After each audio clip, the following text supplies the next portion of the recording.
राज्यात 35हून अधिक जागा महाविकास आघाडी जिंकेल तर 20 जागांवर आम्ही भाजपचा दारुण पराभव करणार, संजय राऊतांचं भाकीत. प्रकाश आंबेडकरांनी आमच्यासोबत राहावं म्हणून अनेक प्रयत्न केले, त्यांच्यासमोर हातही जोडले, संजय राऊतांचं वक्तव्य.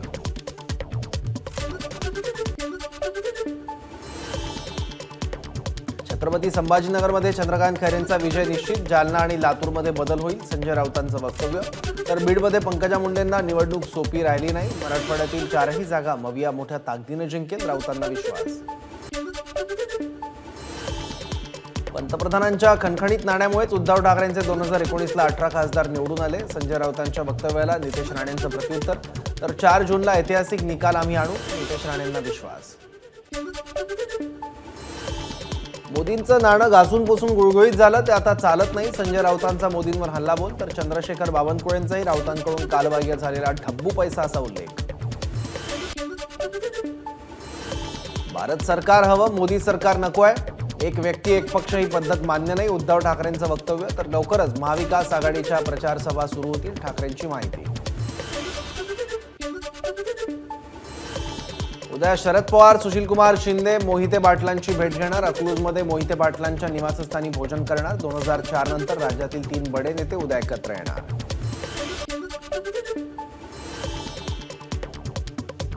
दोन 2019 पासून राष्ट्रवादी फोडायचं षडयंत्र चालू होतं का, याचं स्पष्टीकरण अजित पवारांनी द्यावं. मल्हार पाटलांच्या व्हायरल व्हिडिओनंतर धाराशिवचे ठाकरे गटाचे लोकसभा उमेदवार ओमराजे निंबाळकरांचा सवाल.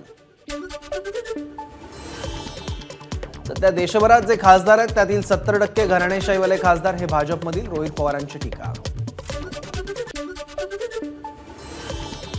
रोहित पवारांनी घराणेशाहीवर बोलणं म्हणजे मोठा विनोद, त्यांच्या घरातील एका खोलीत सर्व लोक बसवले तर पूर्ण पक्षच एका घरात बसेल, भाजप खासदार सुजय विखेंचं रोहित पवारांना टोला देत उत्तर. बीआरएसचे जिल्हाध्यक्ष लक्ष्मण पाटलांचा शेकडो कार्यकर्त्यांसह ठाकरे गटात प्रवेश. देशात केंद्र सरकार विरोधात असंतोष, महायुतीचेच कार्यकर्ते सरकारला कंटाळलेत, उद्धव ठाकरेंचं वक्तव्य.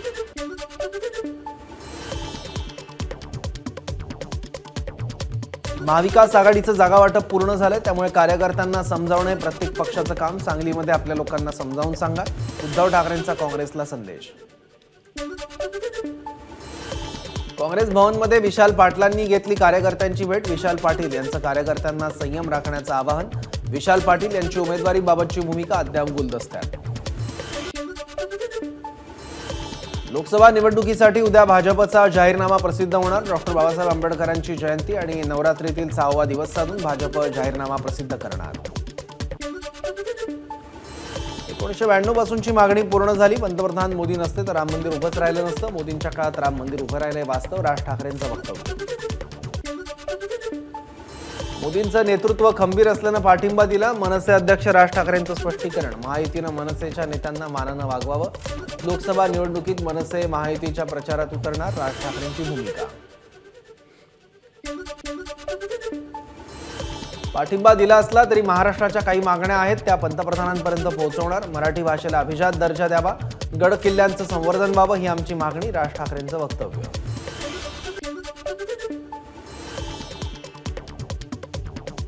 आगामी निवडणुकीत पंतप्रधान मोदींचं 400 पारचं स्वप्न पूर्ण होईल, निवडून येणाऱ्या उमेदवारांमध्ये मी सुद्धा असेल, नारायण राणेंना विश्वास. तर आपण निवडणुकीला सामोरं जात असल्यानं लोकांमध्ये उत्साहाचं वातावरण, राणेंचं वक्तव्य.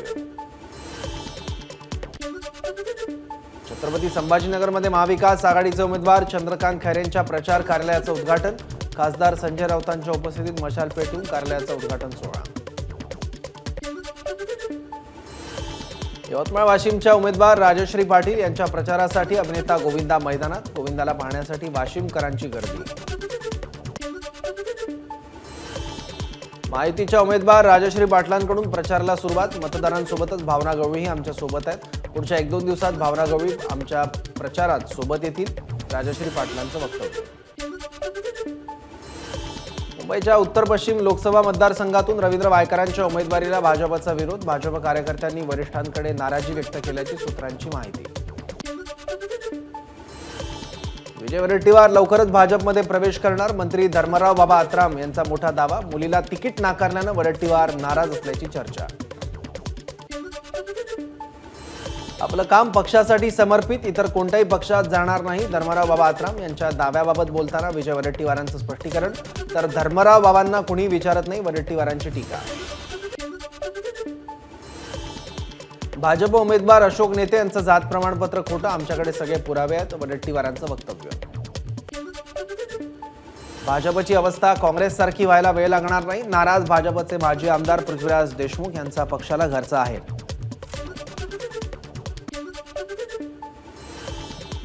तिकीट का नाकारलंय सांगायला हवं होतं, पृथ्वीराज देशमुख यांचं वक्तव्य. संजय काका पाटील यांना उमेदवारी मिळाल्यानं पृथ्वीराज देशमुख नाराज. गद्दारांना फोडून निष्ठावंतांच्या अंगावर सोडणं भाजपची नीती, गद्दारांना गाडण्याची ताकद आजही मुंबईत आहे. ठाकरे गटाच्या विनायक राऊतांची भाजपवर टीका. परभणी लोकसभेचे मवियाचे उमेदवार संजय जाधव यांनी भर पावसात केलं भाषण. यावेळी राजेश टोपेंची उपस्थिती. घनसावंगीच्या तीर्थपुरीत महाविकास आघाडीच्या बैठकीच्या वेळी जोरदार पाऊस बरसला.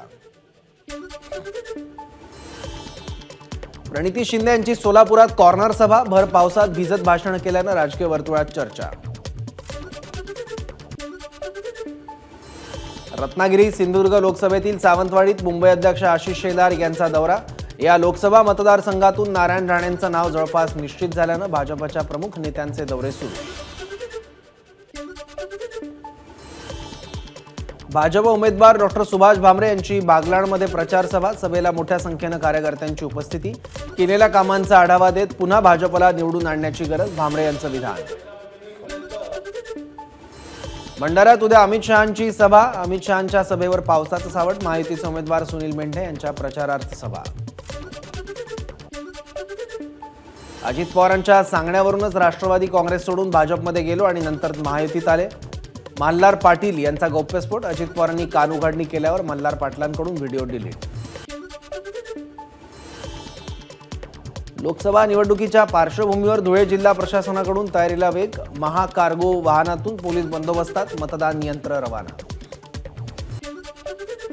धुळ्यात होणाऱ्या पोलीस भरतीच्या पार्श्वभूमीवर इच्छुक उमेदवारांकडून मैदान चाचणीचा सराव सुरू. आगामी निवडणुकीत भावी खासदारांनी वयोमर्यादेसह परीक्षा फी कमी करण्याच्या प्रश्नावर निर्णय न घेतल्यास निवडणुकीवर बहिष्कार टाकणार, विद्यार्थ्यांचा इशारा.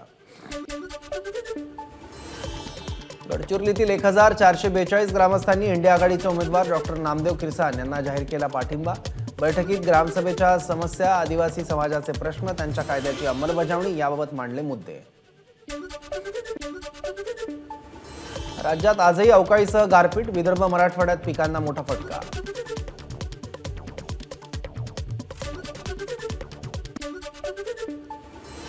बुलढाण्यात अवकाळी पावसामुळे झालेल्या नुकसानाची पाहणी करण्यासाठी उमेदवार शेतकऱ्यांच्या बांधावर. आज सकाळपासून खासदार प्रतापराव जाधव, संजय गायकवाड आणि रविकांत तुपकर यांनी मातोळा तालुक्यात केली नुकसानाची पाहणी.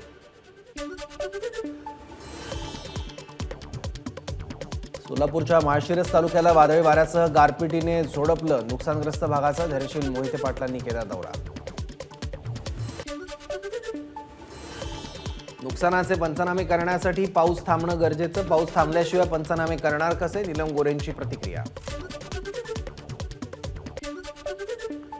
विदर्भ, मराठवाडा आणि उत्तर महाराष्ट्रात अनेक ठिकाणी गारपीट झाली. नुकसानग्रस्त जिल्ह्यांमध्ये तात्काळ पंचनामे करण्याच्या सूचना दिल्या. आचारसंहिता संपल्यावर शेतकऱ्यांना दिलासा देता येईल. मदत आणि पुनर्वसन मंत्री अनिल पाटलांची माहिती. अमरावती शहरात पहाटे वादळी वाऱ्यासह जोरदार पाऊस. शहरातील अनेक भागात वीज पुरवठा खंडित. इरविन चौकात झाडं कोसळली. अनेक ठिकाणी वाहतुकीचा खोळंबा. हवामानाची स्थिती मान्सूनसाठी पूरक. जूनपासून ला निनाचे सुतोवाच.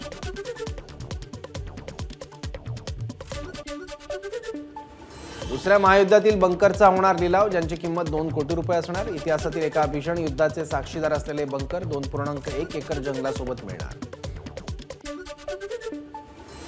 चीन सीमेवरील पायाभूत सुविधांसाठी सरकारने 2014 नंतर वेगाने बजेट वाढवलं. परराष्ट्र मंत्री एस जयशंकर यांचं वक्तव्य. इराण 2 दिवसात इस्रायलवर हल्ला करण्याची शक्यता. सुप्रीम लीडरला प्लॅन सादर. अमेरिकेचं वृत्तपत्र वॉल स्ट्रीट जर्नलने याबाबतचं वृत्त दिल्यानं खळबळ. सिरियातील इस्रायलच्या हल्ल्यामुळे इराण संतप्त. इराण आणि इस्रायलमधील तणावाच्या पार्श्वभूमीवर भारतीय नागरिकांनी इस्रायल आणि इराणचा प्रवास टाळावा. परराष्ट्र मंत्रालयाची सूचना. तर इस्रायलहून भारतीय कामगारांना परत आणावं असरुद्दीन ओवैसींची सरकारकडे मागणी. महादेव बुक ॲप प्रकरणी बॉलिवूड अभिनेता सईद खानचा मुंबई पोलीस जबाब नोंदवणार. SITद्वारे होणार चौकशी. ABP माझा, उघडा डोळे बघा नीट.